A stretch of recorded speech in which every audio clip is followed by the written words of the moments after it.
everyone, welcome to Adventures in Everyday Cooking, where every day can be an adventure in your kitchen. My name is Heather, and today we're making Hello Dolly Bars.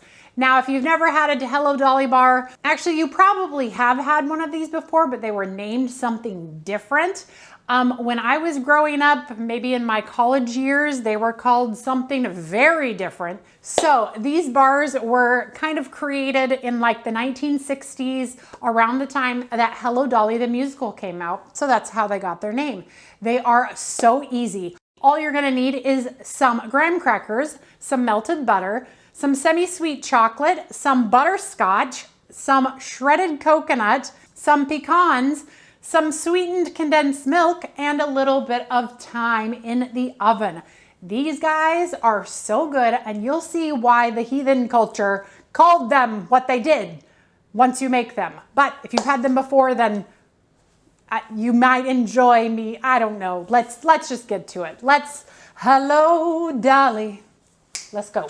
All right, the first thing that you're gonna wanna do is get your oven preheating to 350 degrees, and then we will get all the other things together while it's preheating. Now, I'm gonna warn you that I probably will break out into song again.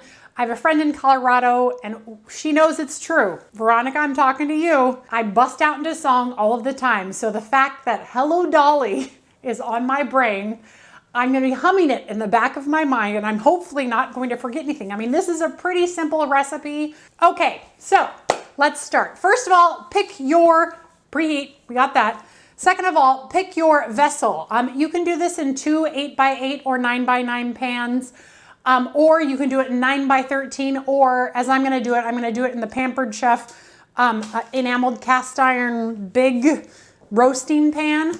It's about 11 by 15-ish or so. So I'm gonna kind of double the recipe a little bit, but as you saw in that graphic a little bit ago, all of the precise measurements for 9x13 are there for you, but I'm gonna make a little bit more because I plan to share them with all of the people who care to have some. First thing we're gonna do is we're gonna get our graham crackers ready. So if you're doing 9x13, you need about 12 graham crackers. If you're doing this side, we need about 18. So I'm gonna use 2 packages. So I have a plastic bag here, and I'm just gonna chuck all of these into my plastic bag. So we have our graham crackers right here, and I'm just gonna take a meat tenderizer and I'm gonna pulverize these guys. Alternately, you can just buy graham cracker crumbs, but these guys were on sale, and it doesn't take much to actually make graham cracker crumbs. All right, when you're sure that no chunks remain, we're gonna pour it into our butter, and we're gonna use a fork to bring it all together. Leave your meat tenderizer nearby because we're gonna use it over here. So I'm just gonna mix this up, and if I see any large chunks, get them with your fork. But you wanna make sure that all of the graham cracker crumbs are moist. I still see some big chunks of graham cracker in there, so hopefully when I beat it into the pan in just a second, I'll break some of those up because I really didn't do a super stellar job. All right, so into the pan, we are gonna put all of the graham cracker crumbs. And if you were using 2 9x9 or 8x8 pans, you would just obviously half the mixture out and put them in both pans. But since we're just using one, we're just gonna spread it all out. And we want to spread this out thin, and it will feel like it is wrong. It's almost like a cheesecake, a graham cracker cheesecake crumb. So I'm gonna go ahead and use my hand to start with, then I'll use meat tenderizer to flatten any of those big chunks out. All right, and now there's a few places that I see a couple really large chunks that I'm just gonna smash down, break up those larger pieces. All right, that looks good. The hardest bit is now done. All right, next we are gonna just sprinkle over, if you're using my pan, it's an entire bag of semi-sweet chocolate chips. If you're using a 9x13, it's only like a cup. If you're using 9x9s, 2 of them, again, it's about a cup. Really just measure with your heart. Spread them out as best you can in kind of an even layer. You'll appreciate that later. Next, an entire bag of butterscotch chips. We're gonna do the same thing. Sprinkle it over. This time, because we don't want to interrupt or disrupt the bottom layer. Just make sure you get just everywhere. Don't spread it because we definitely want the chocolate layer on the bottom, the butterscotch the next up. Next, we're gonna do sweetened coconut flakes. Now, if you're doing 9 by 13, I believe this is about a cup. If you're doing this bigger one, it's about a cup and a half or so. Again, you can measure with your heart, but too much of it, which I have done in the past, and it will just soak up the sweetened condensed milk a little bit too much. And you definitely don't want that, especially in a pan this size. And if you don't like coconut, can you leave this out? No, unfortunately not. But I've had some coconut hating friends who have enjoyed this bar. So, I mean, I'm not saying that it can convert you, but I think it can convert you. Looks beautiful. Next, we are going to put in some pecans, whatever you want to call them. That's what we're going to do. And we need about 3/4 of a cup of pecans. If you're only doing 9 by 13, I think it's like a half of a cup, but we're going to use the slap chopper. Have you guys ever seen this thing? It is really awesome. This is our food chopper from Pampered Chef. It's amazing. It's going to get a little loud, but it is so cool, and it's my favorite way to chop up nuts. 5 hits, and look at that. And we're just going to sprinkle all over the place. Now, I have had people ask if they can use a different nut for this. Honestly, you can. You can use any nut you want, but the pecan flavor really does give it a nice buttery flavor.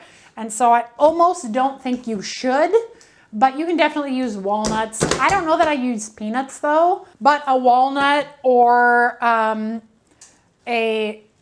even a cashew might work because they're kind of buttery like that. All right, and let's make sure we get some of these guys into the places we've missed. And these bars are just about done. Now you're gonna take your sweetened condensed milk. Can you use sweetened condensed coconut milk? Can you use gluten-free graham crackers? Why, yes. Yes, you can. You can use sweetened condensed anything and gluten-free anything. So this can definitely be a gluten-free dessert. Is this a gluten-free dessert today? I don't know, but I found these results on search. She's always so sassy. No, today's is not a gluten-free dessert. Today is just regular glutinous graham crackers and dairy because of whom I'm giving this to. Now, if you are doing a 9 by 13 pan, you're gonna only still need this 14-ounce can of sweetened condensed milk. If you're doing 2 9 by 9s, again, only this much milk. If you're doing this larger pan, you're still only gonna need this much of the sweetened condensed milk. And the reason is because that's just how it works. Even though we went more with all of the other stuff, just trust me on this one.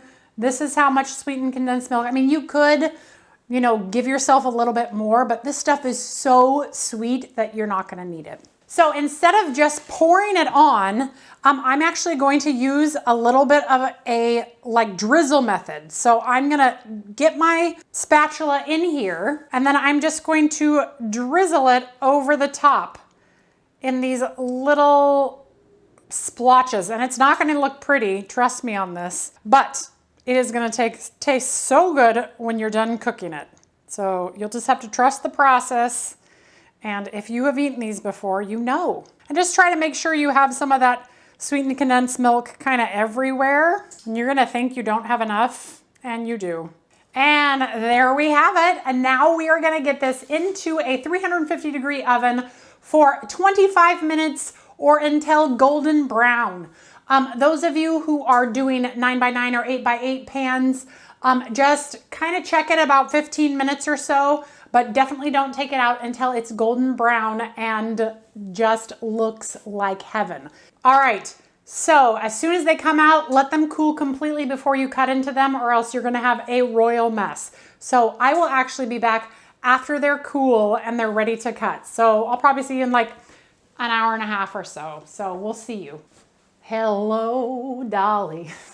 Anyway, okay, so this has been cooled and it is ready to be cut. So we're just gonna lift the parchment up and out and look at these gorgeous things. And to cut them, we're just gonna use any old knife, and we're gonna cut them in however big of squares that you like. Now, these are very, very rich and they're very sweet. So be generous with your squares, but also mind your diabetes. Oh, beautiful. I'm not gonna cut all of these right now because I really just wanna eat one. Okay, you ready for the cross section?